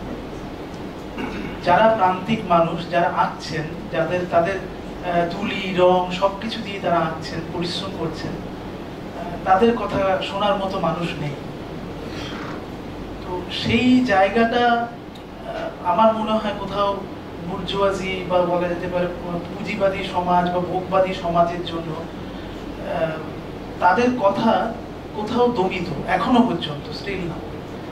এবং সেটা হতে পারে সে ধনী ব্যক্তি, কিন্তু সেও কোথাও না গিয়ে প্রান্তিক। আবার হতে পারে কেউ, কারোর কাছে অর্থ নেই কিন্তু সে অনেক কিছু, সেও কোথাও গিয়ে প্রান্তিক। এই প্রান্তিকতাটাও মানে সেই প্রান্তিক মানুষগুলোর কথা কোথাও আসে না, মানে সেই কথাগুলো তুলে ধরার মতো সেরকম মানুষও মানে অভাব। এইটা আমার একটা মন্তব্য আর কি এই আঁকাগুলো নিয়ে। হ্যাঁ, এই তো আমি তো তুমি এটা মন্তব্যই করলে, প্রশ্ন করার ভিতরে কিছু নেই। কিন্তু আমি না এই যে রক আর্ট, যেটাকে বলে সবচেয়ে প্রাইমারি ফর্ম অফ আর্ট, সেখানে ধরো বেশ কিছুদিন আঁকা হচ্ছে, দেয়ালে তো ক্রমাগত আঁকা হয়, সেই ক্রম দেখে দেখা যাচ্ছে যে কোনো একটা সময়তে চিফ একজন ইমার্জ করছেন, ঘোড়ায় চেপে, হাতে একটা তরোয়াল আছে। তা যে মুহূর্তে চিফ ইমার্জ করে যাচ্ছেন, আমরা ধরে নিই যে তখনই কিন্তু স্ট্রাটিফিকেশন শুরু হয়ে গেছে। এবং সেখানে একটা ছবি আছে বলছো, সেটা মডেলে আছে, যে একজন পাহাড়ে গায়ে দাঁড়িয়ে আঁকছেন, কিন্তু আরেকটি লোক সে রংটাকে পাত্র ধরে দাঁড়িয়ে আছে। এই হচ্ছে সাবঅল্টার্ন, বুঝতে পেরেছো? শুধু সাবঅল্টার্নের জন্ম গায়ত্রী স্পিভাকের অনেক আগে থেকেই হয়ে গেছে, বুঝতে পেরেছো? এবং দ্যাট ইজ ডিল নোটেড। তখন তাদের লেখা হতো না, বলা হতো না। এখন বরঞ্চ সাবঅল্টার্ন নিয়ে বহু লোকই বলছে, এবং হয়তো অনেক অনেক অনেক বেশি বলছে। এটা আমি হিংসা হচ্ছে তা নয়, কিন্তু আমি বলছি যে ঠিকই আছে। আচ্ছা, থ্যাংক ইউ। স্যার, একটা কোয়েশ্চেন। উর্দুর একজন খুব ফেমাস কবি ছিলেন, নাম নিশ্চয়ই শুনেন, সাহিদ লুধিয়ানভি। সাহেব লুধিয়ানভি। তো উনি এই প্রশ্নটা, যে প্রশ্নটা আপনি আজকে করেছেন, উনি 1964 সালে এই প্রশ্নটা করেছিলেন। কবিতার টাইটেল ছিল তাজমহল। তো তিনি বলছেন তার প্রেমিকাকে যে না, আমরা এই তাজমহলে গিয়ে ঘুরবো না, দেখা করবো না, আমরা অন্য কোথাও গিয়ে দেখা করি। কেননা এই যারা এটা বানিয়েছে তাদের নিয়ে তো কোনো কথা বলা হয়নি আজ পর্যন্ত। হ্যাঁ, এটা হচ্ছে যাদের মানি ক্লাস, রয়্যাল ক্লাস, তাদের প্রেমের গল্প। আমাদের প্রেমের গল্প বা আমাদের যে কাহিনী, সেটা এখানে আমরা করতে পারি না। হ্যাঁ, যে কেননা যারা এটা তৈরি করেছিলেন তাদের তো কোনো আমরা বর্ণনা পাই না, তাদের প্রেমের কথা পাই না। তারা কি প্রেম করতো না? তাদের জীবনে ভালোবাসা ছিল না? তো ওই আপনি যখন যে প্রশ্নটা করলেন, তখন আমার এই সাহেব লুধিয়ানভির এই কবিতার কথা মনে পড়লো, যে একই প্রশ্ন 64 সালে উনি করেছিলেন। ধরুন, আমি দিনপনোর আগে একটা আমাকে পাঠিয়ে দিয়েছিল, এটা যে আর্টিফিশিয়াল ইন্টেলিজেন্স, তারা কি করছেন, যে আগে আমরা বলতাম ইমাজিনেশন, দেখানো হয়েছে যে আমাদের তো প্রশ্ন থাকে যে এত বড় ভারী ভারী পাথর কি করে তুললো, এখান থেকে নিয়ে গেল, সেটা পুরো একটা ইয়ে করেছে, ক্লিক করেছে, বলেছেন যে দেখাচ্ছে যে মোষে গাড়ি করে পাথর নিয়ে যাচ্ছে, দড়ি বেঁধে লোকে পেশি শক্তিতে তুলছে, পরে it has been recreated that way. আমি সত্যি মিথ্যে জানি না, কিন্তু এছাড়া তো কোনো উপায় কিছু হবার ছিল না, নিশ্চয়ই মানুষের বা পশুর পরিশ্রমে দিয়ে তুলেছে। হ্যাঁ, এটা ঠিকই, এটা দিয়ে কেউ কিন্তু কিছু করতে পারে। স্যার, একটা জিনিস আমি সন্দীপন বলছি, মানে এইটা কি শুধু আর্টের ক্ষেত্রে সীমিত? যে কোনো ক্রিয়েশনের ক্ষেত্রেই তো এই জিনিসটা থাকে। তাই আমার কথা হচ্ছে আমার সঙ্গে। আচ্ছা, সঙ্গীতেও হয়। হ্যাঁ, ও সঙ্গীতে উদাহরণ দিচ্ছে। সঙ্গীত আমাদের দৈনন্দিন জীবনেও যে কোনো জিনিস যেটা প্রডিউসড হচ্ছে তার পেছনেও মানে আনসাং ফেলোজ রয়ে যাচ্ছে, যাদেরকে আমরা রেকগনাইজ করছি না, এক নম্বর। 2 নম্বর হচ্ছে যে যারা মানে ধরুন মাস্টার পেইন্টার আপনি বললেন, তো এই যে যাদের এমন 1-2 মানুষ তো থাকেন যাদের মধ্যে এমন প্রতিভা থাকে যেটা যারা সাবালটার্ন তাদের মধ্যে নেই, মানে তারা চেষ্টা করলেও সেখানে পৌঁছতে পারবেন। তাদের যে জেনিয়াস, সেটাকেও তো স্বীকার করতে হবে আমাদের। আমি কি অস্বীকার করছে বলো? অস্বীকার আমি করছি না, কিন্তু আমি বলছি আচ্ছা, যে তুমি যেটা বলছো এটাকে বলি তোমরা নর্মালিটি দিচ্ছ, এটাই তো হয়ে এসছে। কিন্তু হয়ে তো এসছে অনেক কিছু, সতীদাহ প্রদাহ তো হয়ে এসছে, বুঝতে পেরেছো? শূদ্রদের অবজ্ঞা করা, সেটাও তো হয়ে এসছে, বুঝতে পেরেছো? তা এই যে ফেমিনিস্ট, এন্টায়ার ফেমিনিস্ট স্কলারশিপ, মেয়েদের তো আগে বলা হতো যে মেয়েদের কোনো হয় না, বুদ্ধিবৃত্তি কিচ্ছু হয় না। তা সেটাকে তো আমরা নিজেরা স্ট্যান্ড নিই যে না, এই কথাটা বলা অন্যায় হয়েছে, রেট্রোস্পেক্টিভ যেমন বলি। আমি সেটা বলছিলাম যে do we introduce the idea of morals as we conceive our history? এখানে আমার ব্যক্তিগত পজিশন হচ্ছে যে হ্যাঁ, উচিত আমাদের একটা মোরাল ইমাজিনেশন থাকা উচিত, যাদের কিন্তু যেটা এতদিন পর্যন্ত নেগলেক্টেড সেগুলোকে আমরা রেস্টোর করবো, বুঝতে পেরেছো?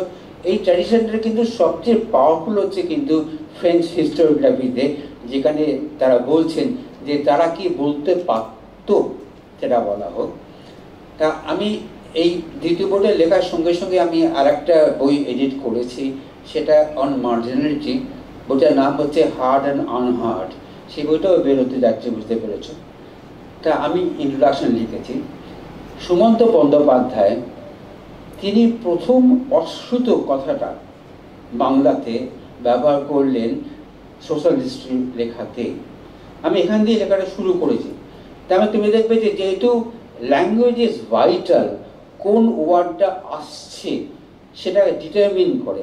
তুমি দেখবে যে তুমি গুগল যদি করো, একটা ওয়ার্ড লিখে যদি কমা দিয়ে লেখো মিনিং, তো মিনিং লিখবে, তারপরে দেখবে মোরটা যদি ক্লিক করো তাহলে তুমি দেখবে যে ওয়ার্ডটার যে বিবর্তন, বুঝতে পেরেছো, সেটা গ্রাফিক্যালি দেখিয়ে দেওয়া হচ্ছে।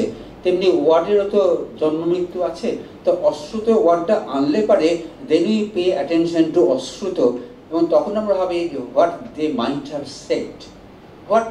হ্যাভ সেড, এই কনস্ট্রাকশনটা হচ্ছে বেসিক্যালি যেটা আমরা বলি সোশ্যোলজিক্যাল ইমাজিনেশন, যে বায়োগ্রাফি এবং হিস্ট্রি যে ইন্টারকানেকশন, এই সম্বন্ধে বহু আমাদের আসে। আমি সেই জায়গা থেকেই আমার এই লেখাগুলো বা রচনাগুলো আমি পড়েছি।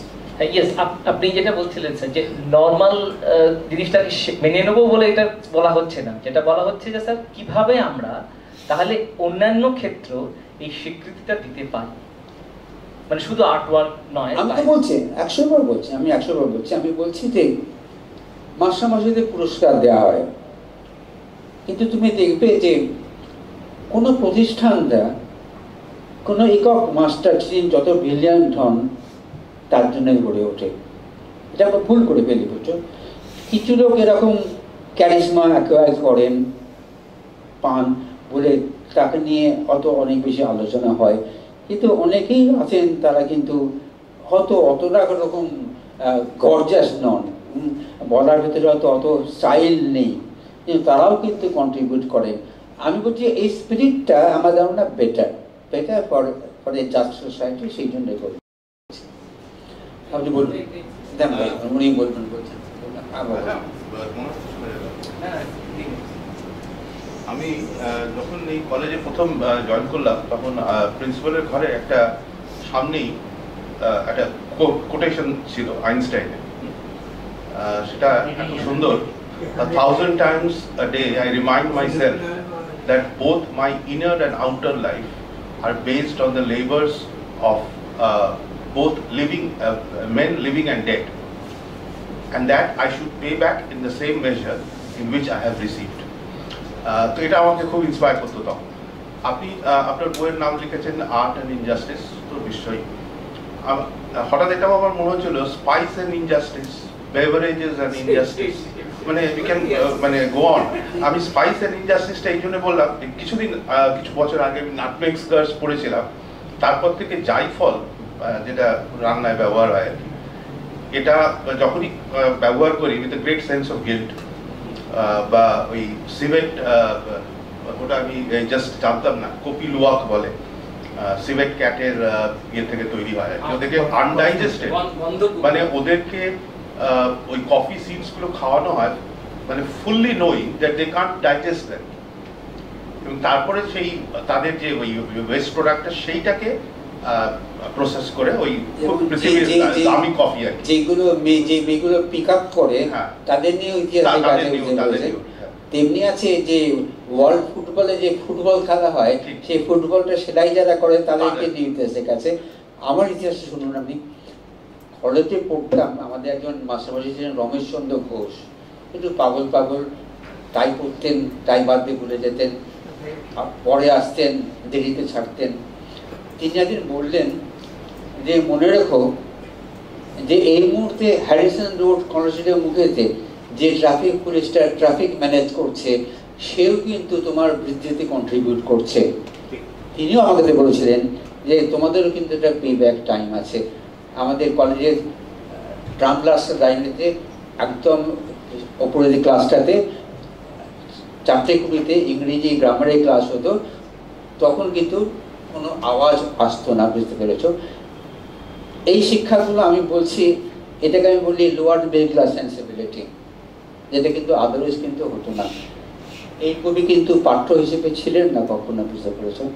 এবং এই কবিতা আমার মা ক্লাস 9 পর্যন্ত পড়েছিলেন, তিনি এটা শোনাতেন, শুনে নিশ্চয়ই আমার মনে কোথাও দাগ এটা কেঁদেছিল, হতে পারে এরকম, বুঝতে পেরেছ? আমি আমার ব্যক্তিগত জীবনে সবচেয়ে কষ্টে মানুষ হয়েছেন এবং অত্যাচার করা হয়েছে আমার মেজুমাসি ছিলেন, যে মেজুমাসিকে সর্বশান্ত করে ফেলে তাদের বাড়ির শ্বশুরবাড়ির লোকজন, তার স্বামীকেও। আমি সোশ্যালজি অফ গ্রিড যে বইটা লিখেছি, সেই বইটা আমি আমার মেজুমাসিকে উদ্ধার করেছি। কেন করলাম কেউ জানবে না, আমি আগলে লিখে দিয়েছি কেন ডেডিকেট করেছি। আমার মনে হয় যে এটা খুব দরকার, বুঝতে পেরেছ? Restoration into history who belongs to history, তাকে কেন তুমি মার্জিনেতে রাখবে? That is the whole spirit of the discussion এবং মাই 2 বুকস। শেষ করি একটা কথা বলি, আমার দম ফুরোচ্ছে না, বুঝতে পেরেছ? তাতে আমি একটা নতুন বই লেখা শুরু করেছি, এবং শুনলে পাগলই ভাববে আমাকে, ওইটার নামটা ইন্টারেস্টিং। এই বয়সে বোধহয় এই বই লেখার কথা ভাবা উচিত, কিন্তু ঠিক করতে পারিনি কি করে লিখবো। পরিণাম বোধ, সেন্স অফ কনসিকুয়েন্স। ধরিস না হাত পড়ে যাবে, রাইট? মোমবাতিতে হাত দিতে গেলে সেন্স অফ কনসিকুয়েন্স। আমাদের সারা জীবন কিন্তু এই কনসিকুয়েন্সের ঘিরে আছে, চয়েস ঘিরে আছে। Some choices we rejoice, some choices repent. এই যে formation of sense of consequence কি করে হয়, এটা নিয়ে আমি লিখতে বসছি, বুঝছো? প্রতিদিন সন্ধ্যেবেলাতে খুটখুট করে লিখি, বুঝতে পেরেছ? অনেকক্ষণ থেমে থাকি, বুঝতে পেরেছ? 20,000 বই লিখে ফেলেছি। যদি আর বছর দেড়েক জিন্দা থাকতে পারি, তাহলে আবার আমি দিনেশ বলবো, দিনাশিস আবার বলো, আমি আবার গিয়ে আবার বলি। Thank you.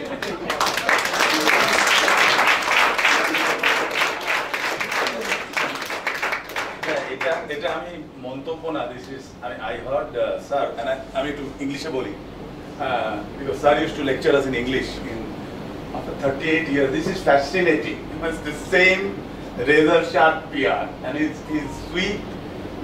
এই যে উনি বললেন, এইটা একদম মানে জাস্ট ক্লাসরুমে ফিরে যাওয়ার মতো। The command on the subject and the domain is phenomenal. আর স্যার আরেকটা, আমি খুব ইউজিন ডেলাক্রয়েসের ফ্যান, কিন্তু এরপরে যখন আমরা ছবি দেখবো আটকে উঠবো, ওই মামির কথাটা মনে আসবে। Very inspiring sir, thank you so much.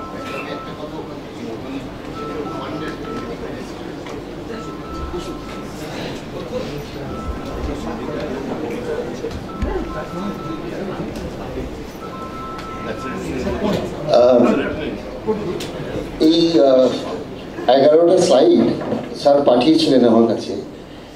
তো স্যারের বয়সে স্যার এত টেকনোস্যাভি, আমি তারপরে ওগুলোকে নিয়ে তখন এখানে নীলাদ্রির কাছে জিজ্ঞেস করলাম যে এটা কি করা উচিত। বললো যে এটাকে পিপিটি করে ওরকম দিলেই ভালো হবে, প্রেজেন্টেশন সাজানোর চেষ্টা করলাম। আমি সেটাকে একটা পার্টিকুলারলি ওই যে স্যার ওই মুঙ্গেরের যেটা ওই আমের আটি, ওটা স্যার যেভাবে ওখানে লিখেছেন, ওই আটিটার ইংরেজিটা ওখানে, মানে আমি তো কপি পেস্ট করছিলাম, কয়েকটা নিজে চেঞ্জ করেছি, রায়কারের যেরকম ক্যাপিটাল ছিল এটা ওটা, কিন্তু ওই পার্টিকুলার জায়গাটা স্যার ওই ম্যাঙ্গো লিফ না আমের আটি,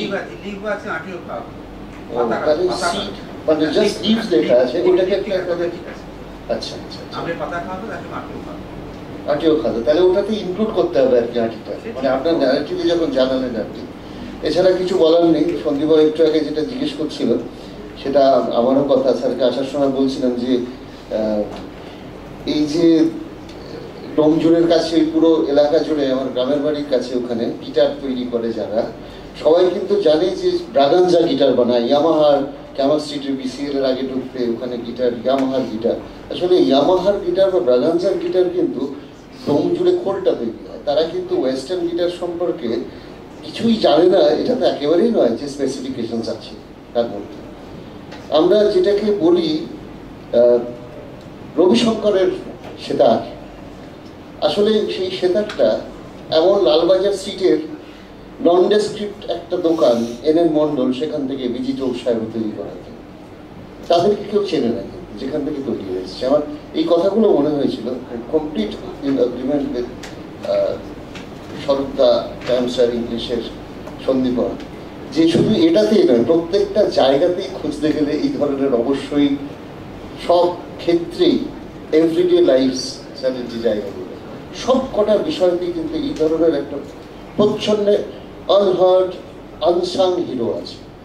সবাই সেই অর্থে বলতে গেলে হিরো। স্যারের আজকে এটা দেখে আমাদের আগামী দিনে আবার স্যারকে এখানে পেতে পারি।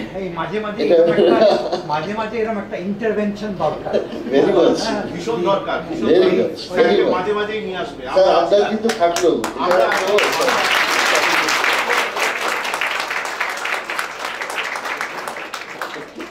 এবারে, তাও স্যার খুব বেশি লোক জানতে পারেনি ওরা ছাড়া, আমি শেয়ার করিনি আমাদের গ্রুপে চারিদিকে। আজকে ফেসবুকে দিলে পরের ব্যাপারটা আমাকে সহ্য করতে হবে, তাই পরের ব্যাপারের জন্য ব্যবস্থা দিতে হবে আপনাকে।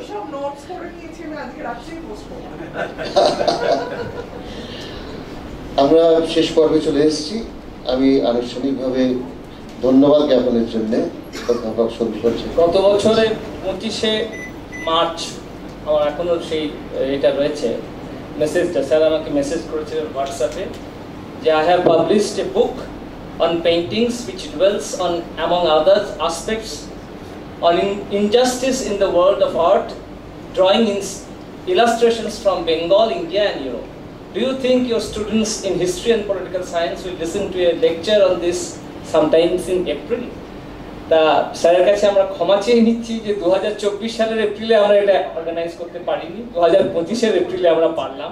কিন্তু এর ফলে একটা উপকার হলো যে স্যার আরেকটা বইও লিখে ফেলেছেন এই সময়ের মধ্যে এবং সে বিষয়েও আমাদের কিছু ইনসাইট দিলেন এবং আশা করি আগামী বসন্তে আরও একখানা বই এবং সেই তার উপরে এরকম একটা মানে মাইন্ড ব্লোয়িং একটা কিছু বিষয় আমরা জানতে পারবো স্যারের কাছ থেকে।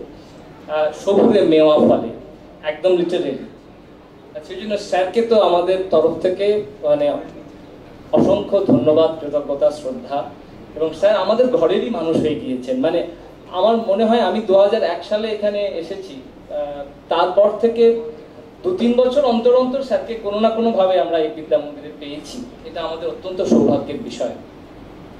আমি এই সূত্রে একটুখানি বলে নিই যে 2019 সাল থেকে এই স্বামী তথাগতানন্দ মেমোরিয়াল লেকচার শুরু হয়েছে এবং এ পর্যন্ত যারা এই বক্তৃতা দিয়েছেন তাদের নাম এখানে শ্রদ্ধার সঙ্গে স্মরণ করা উচিত। 2019 সালে প্রথম বক্তৃতাতে দিয়েছিলেন বর্তমানে প্রয়াত অধ্যাপক অমল কুমার মুখোপাধ্যায়। তারপরে 2020 সালে দিয়েছিলেন অধ্যাপক সমীর কুমার দাস। 21 সালে অধ্যাপক সুগত বোস। মনে রাখতে হবে সেই সময় কোভিড চলছিল, ভার্চুয়াল লেকচারটা অর্গানাইজ করা হয়েছিল, আমরা বাদ দিইনি। 2022 সালে দিয়েছিলেন অধ্যাপক পার্থপ্রতিম বসু। 2023 সালে অধ্যাপক সৌরিন ভট্টাচার্য এবং 2024-এ অধ্যাপক শিবাশিস চ্যাটার্জি। আর এবারে তো আমরা স্যারকে শুনলাম। এবং এই গোটা যে সিরিজ অফ লেকচার্স সেটা আমাদের কাছে পৌঁছে দেওয়ার জন্য যার কাছে আমরা সর্বাধিক কৃতজ্ঞ তিনি হচ্ছেন আমাদের সামনেই বসে রয়েছেন আজকে এই বিদ্যামন্দির কলেজের প্রাক্তনী এবং বিদ্যামন্দির প্রাক্তন সংসদের প্রাক্তনী সংসদের প্রাক্তন সভাপতি অধ্যাপক বিশ্বনাথ দাস মহাশয়। তাকে আমাদের পক্ষ থেকে অসংখ্য ধন্যবাদ জানাই। এছাড়া আজকে আমাদের বিদ্যামন্দিরের যিনি অধ্যক্ষ মহারাজ এবং তার যা টিম বিদ্যামন্দির অ্যাডমিনিস্ট্রেশন, তাদেরকে আমরা ধন্যবাদ জানাই এই বিষয়টি অর্গানাইজ করতে আমাদের সর্বতোভাবে সাহায্যের জন্য। এবং সবচেয়ে বেশি ধন্যবাদ প্রাপ্য যাদের, তারা হচ্ছেন আপনারা, যারা এই অনুষ্ঠানটাকে সফল করে তোলার জন্য সময় দিয়েছেন, এখানে উপস্থিত থেকেছেন। আমাদের বিভাগের বাইরে থেকে যারা এসছেন, ইংরেজি বিভাগ, দর্শন বিভাগ, সেই সব বিভাগের ছাত্রদের এবং শিক্ষকদের আমাদের অনেক ধন্যবাদ, কৃতজ্ঞতা জানাই। এবং বিদ্যামন্দির পরিবারের বাইরে থেকে এসছেন যারা, তাদেরকেও আমাদের বিশেষ ধন্যবাদ। সবাই এই অনুষ্ঠান শেষে আমাদের বাইরে একটু চায়ের আয়োজন আছে, দয়া করে গ্রহণ করবেন। আবার আমরা আসছে বছর এরকমই একটি অকেশনে মিলিত হব। ধন্যবাদ।